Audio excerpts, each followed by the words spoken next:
État de la nation. Ce passage va faire débat. Depuis quelques minutes, un discours circule. Un discours présidentiel. Mais pas un discours comme les autres. Le Bénin a un tournant décisif. Quand le chef de l'État prend la parole, chaque mot pèse, chaque silence compte et chaque phrase engage l'avenir. Prenez quelques secondes. Abonnez-vous, likez et partagez votre avis en commentaire, car ce qui va suivre concerne tout le monde. Ils sont équipés. En compétences techniques. Ne pas aller à la GDZ, pour quelqu'un qui n'est jamais allé à la GDZ, c'est un tort. Hein? Vous allez comment les jeunes travaillent, la qualité des machines. Et vous savez aujourd'hui que, en dehors du textile, que le Bénin fabrique du carreau. Le Bénin a sa marque de carreau aujourd'hui et qui est exporté dans la sous-région. Moi, j'en ai vu dans les pays voisins. Et donc, c'est des efforts. On n'avait jamais cru à ça. Vous avez du textile fabriqué, exporté au quotidien, bien dans les pays. Il y a des marques que je n'appelle pas ici. On revient de loin. C'est un pari industriel quasiment gagné à l'aune. C'est un pari. Et je peux vous dire qu'au départ, il n'y a que le président de la République qui croyait à la GDZ. À justice, parce que les Béninois étaient habitués à des échecs, des tentatives industrielles au Bénin. Oui, et ça, c'est du réussi. Il y avait d'autres pays qui avaient tenté ça avant le Bénin et qui n'ont pas pu réussir comme le Bénin. Ils font leur petit bonhomme du chemin, ce n'est pas autant explosif et patent comme le Bénin. Je crois que c'est des cas qu'il faut... Le Conseil des ministres a parlé d'une autre zone dans le plateau, qui sera érigé. Je crois que si on a 2 à 3 pôles comme ça à l'intérieur du pays, les années à venir... Et dans l'implantation, le choix de l'implantation n'est pas totalement anodin, puisque ça va être adossé, cette zone industrielle au Nigeria. Directement au Nigeria. Formidable marché économique. C'est une très bonne initiative. Alors, puisque nous parlons des projets sociaux, je pense que la création de l'Agence nationale du foncier est une marche forte qui impacte le social.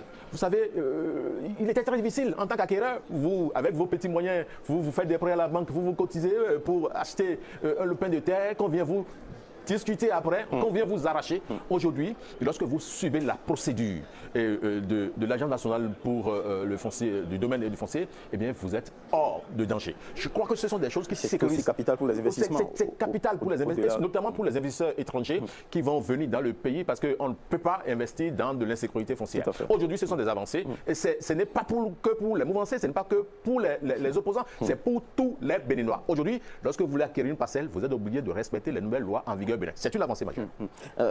Gracien Makoko, c'est à vous de partager avec nous votre regard sur ce que Patrice Talon a pu offrir aux Béninois comme avancée, au regard aussi de ses promesses initiales.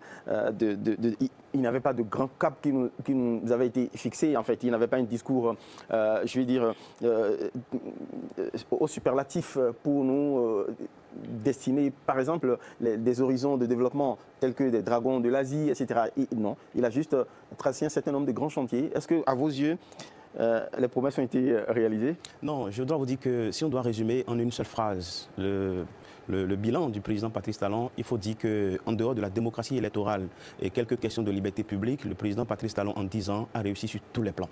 J'ai bien dit qu'en dehors de la démocratie électorale et de quelques questions de liberté publique, il a réussi réellement sur tous les plans, sur le plan infrastructurel, sur le plan éducatif. C'est vrai que la question de l'éducation, quand on l'évoque sous le régime du président Patrice Talon, les gens font tôt de s'intéresser à la question des AME, qui n'est pas une question anodine, bien entendu, mais on oublie qu'il y a eu de profondes réformes dans ce secteur-là. Il ne faut pas oublier, je vais faire un clin d'œil au Conseil national de l'éducation, qui est en train de faire un travail formidable. Je ne sais pas pourquoi le Conseil national de l'éducation ne communique pas sur ces actions, mais j'ai eu la chance de participer en tant qu'invité à l'une des assemblées consultatives du CNE, d'accord, au niveau de Golden Tulip, mais j'ai constaté depuis ce temps-là que vraiment sur le plan de l'éducation, beaucoup de choses sont en train d'être faites sous ce régime-là. Et avant, lorsqu'on se retrouve derrière son téléphone portable dans sa maison, et on avait l'habitude de faire des propositions pour dire bon, que le système éducatif irait mieux si on faisait ça. Nous-mêmes, moi-même, du moins avec une équipe, on s'est retrouvé à l'intérieur du CREJ, qui est une structure de réflexion. Nous sommes dirigés vers le CNE et on est parti avec quelques projets, mais lorsqu'on a pris contact avec ce qui se faisait, on a vu que ce que nous on a proposé, les gens ont déjà dépassé ce niveau-là et il y avait beaucoup de choses qui se font au niveau du secteur de l'éducation. En dehors de ça, le CNE incarne une sorte de gouvernance rationnelle. Tout à fait. Et je me rappelle, ça ce n'est pas une confidence, je me rappelle du sentiment de l'état d'âme de l'actuel ministre de l'Enseignement supérieur de la recherche scientifique, que je salue au passage, Mme Eleonore Yahi, lors de l'Assemblée consultative de 2023, 2023, le Conseil a décidé à ce que des résolutions soient appliquées avant même la rentrée qui a suivi. Je me rappelle, la ministre dit « Ah, quand même, c'est trop, mais on fera l'effort. » Vous comprenez que les gens sont sous pression et qu'il y a un travail fondamental qui est en train d'être fait. Ça, les gens n'ont pas communiqué suffisamment là-dessus. Je ne suis pas sûr que ce soit un atout. Il va falloir que les Béninois comprennent que dans le secteur éducatif, en dehors de la question des AME et autres, il y a fondamentalement beaucoup de choses qui sont en train d'être faites, qui sont déjà faites, je vais le dire. Maintenant, donc il y a une démarche prospective que vous saluez à travers cette gouvernance de l'éducation. Oui, bien entendu, parce que... Et cela est aussi tributaire de la qualité, justement, des personnalités, des compétences qui sont appelées pour diriger ce conseil. Bon, vous voyez, on parle de professeur Noël Baguidi. Je vais vous rappeler le discours du président Patrice Talon lors de l'installation. Il parle d'un intellectuel moralement intègre et scientifiquement productif. Ça résume beaucoup de choses. Ça, je vous rejoins pour vous dire que ce conseil n'est pas dirigé par des plaisantins. Et lorsque le conseil veut travailler, il suffit simplement de prendre le cadre légal qui encadre ce conseil et regarder le profil de ceux qui sont en train de travailler, ceux qui mènent la réflexion et voir ce que ça a donné. Monsieur Alosoupo a parlé du secteur professionnel, on a parlé des lycées, mais je pense que c'est une petite goutte dans une grande mer parce que beaucoup de choses ont été effectuées en ce qui concerne la gouvernance administrative des écoles, la gouvernance financière des écoles. Il y a eu beaucoup d'avancées dans ce sens-là. Et là, je suis sûr qu'on ne pourra pas résumer, d'accord, sur un plateau de télévision dans un délai trop fermé, tout ce qui a été fait sur le plan éducatif. Mais malheureusement, la population voit simplement le salaire des AME. Ce n'est pas une question qu'on peut banaliser, c'est sans doute vrai, mais je vais dire qu'au-delà de ça, il y a quand même beaucoup de choses qui ont été effectuées. Mais quand je laisse le secteur de l'éducation, moi, j'ai tout à fait...